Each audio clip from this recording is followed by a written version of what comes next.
Dollars and cents.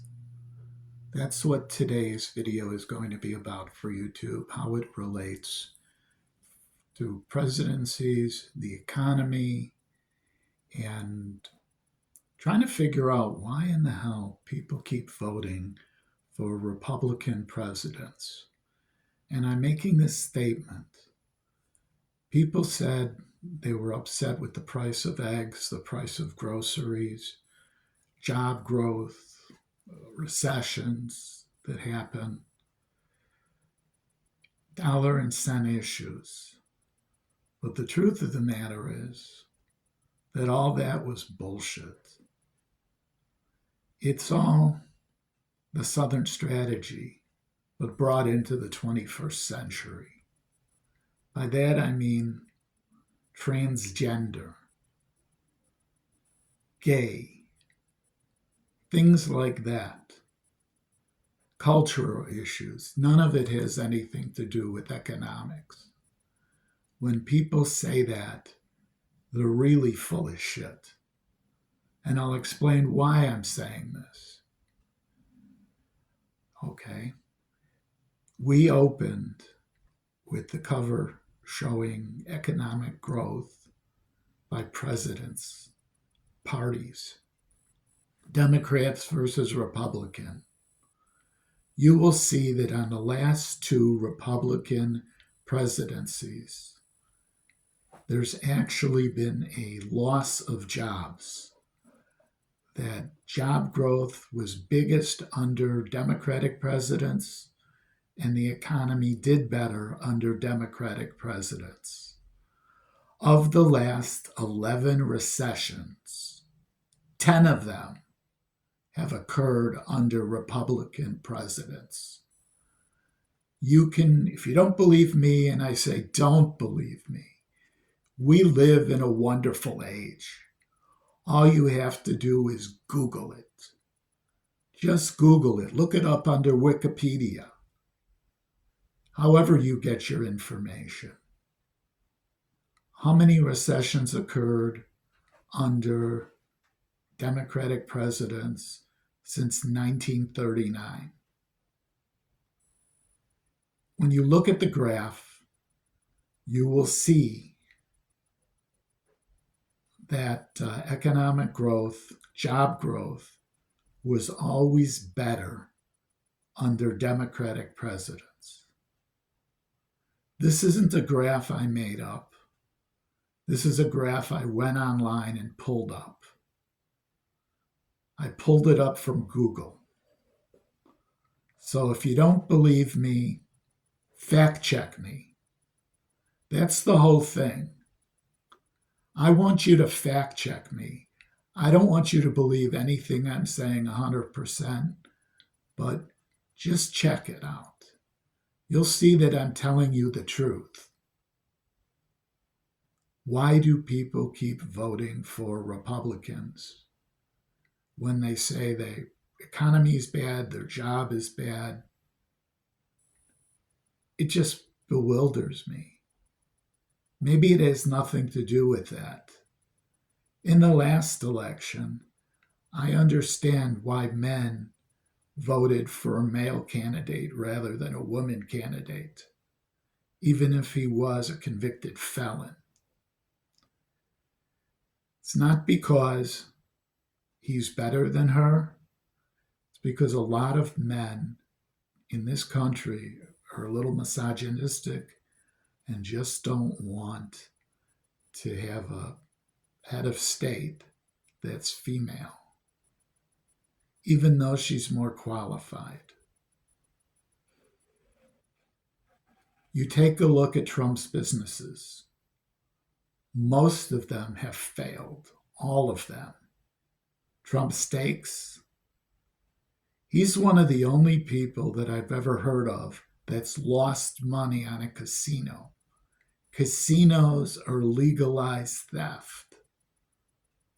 But he lost money. How in the hell do you do that?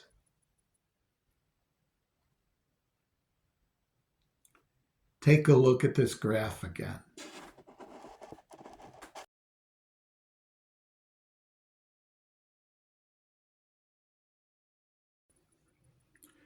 While doing a little research for this video, I was horrified to find out that only 8 states require students in high school to complete a constitutional test to learn what the Constitution says in order to graduate from high school. I find this very shocking, and I'll explain why. With the current administration wanting to get rid of the Department of Education, that would mean that there would be even less rules and requirements for graduation in high school. People would even be less intelligent as far as their civil rights. Everyone knows, you have the right when you're arrested to have a lawyer present, to plead the fifth. And they don't know that from school.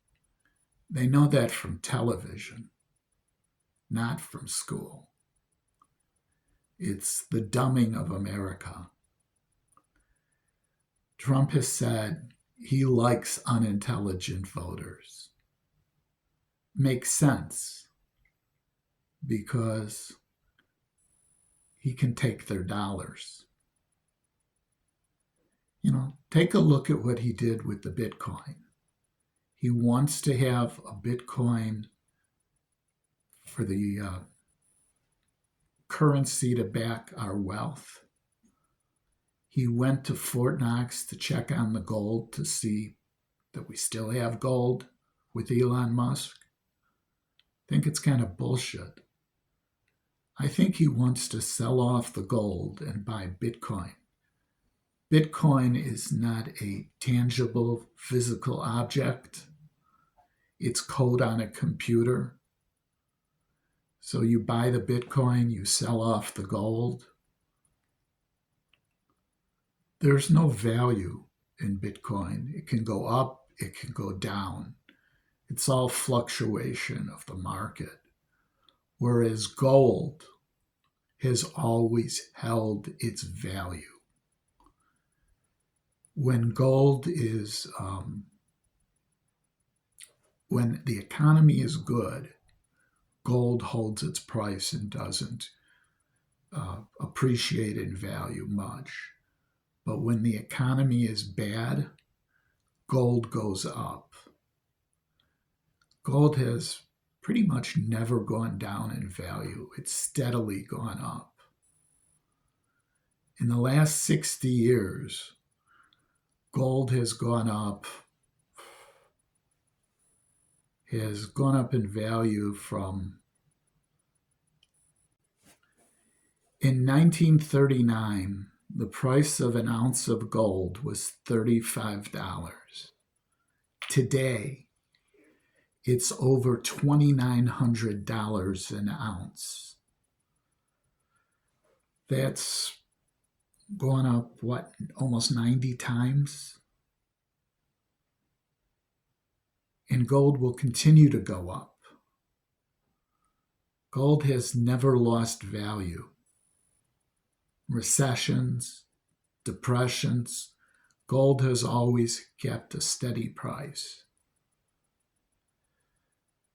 And yet, another failed venture, but this time with our money, to use the gold that's in Fort Knox to buy computer code Bitcoin doesn't sound like a good investment. Bitcoin has gone up and down.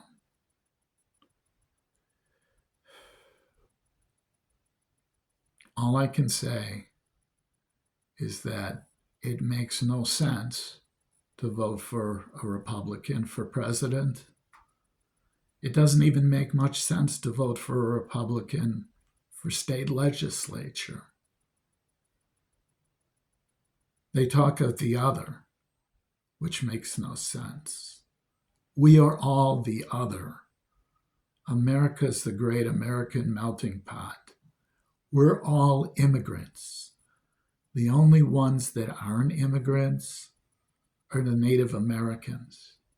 And what did we do to them? Genocide. We put them on reservations. There's even been cases of American Indians that were picked up by ICE because they look like they're south of the border and were detained. True Americans, not Americans that came over on the Mayflower, the Americans that shook the hand of the people on the Mayflower.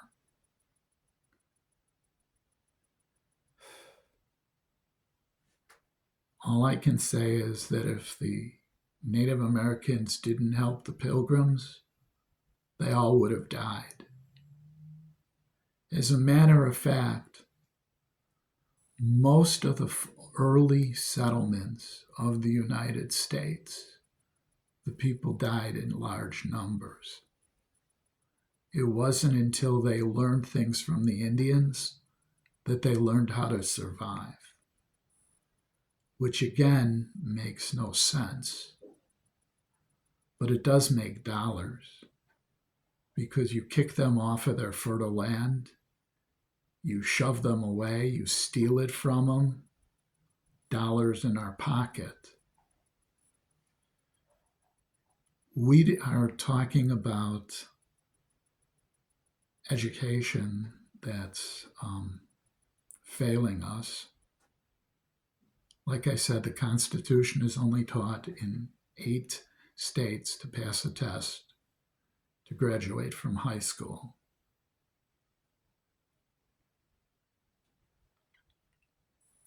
Anyways, we're headed for another recession. We're actually in one now, starting one. During the Great Depression, what was done is not fire people, but hire people, do infrastructure. That made a lot of dollars and cents. You gave people jobs, WPA. You build roads, highways. Today, we could repair bridges, construction, high-paying jobs. Yeah, you would need to borrow money, but you'd get money back in taxes. Also, around that time, millionaires and billionaires started to get taxed appropriately, which made a lot of dollars and cents, stimulated the economy. It wasn't trickle down, which is nothing but a golden shower. It was 80% taxes, 90% taxes, if you made millions and millions of dollars, and people still, became wealthy. You had the Carnegies, you had the Hearsts, you had all sorts of people who made lots and lots of money, millionaires. They weren't billionaires because they were taxed. These taxes went to pay Joe Blow, who was putting in a road, digging a ditch, who was working to build a bridge, the Hoover Dam, maybe, I don't know, other dams, other highways, building America, making America great, using the tax money.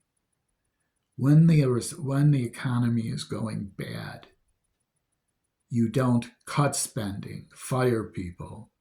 You hire people. You stimulate the economy.